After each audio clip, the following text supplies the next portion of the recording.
So, meet Cutis. When you receive your Cutis, you'll get it with your charging wire and instruction manual, your portable charging case, and then the device itself. In terms of the actual device, you've got this great portable charging case which holds battery life for you. It comes in 3 colors. It comes in burnt orange, in chrome, and in bone as well. It's metallic finish. It's medical grade silicone. It's quite heavy. It's dual motor engagement as well. You've got 2 motors connecting to each other. You've got to be careful. So initially you need to charge it for a few hours, and then you've got your 5 protocols which you can go up and down with depending on which one you prefer or which is customized to you.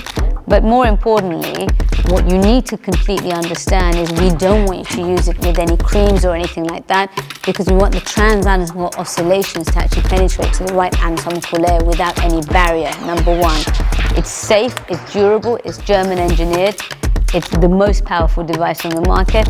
Once you've used it, just use water and alcohol wipe to clean up the anchors and put it back in your portable case and let it go to sleep.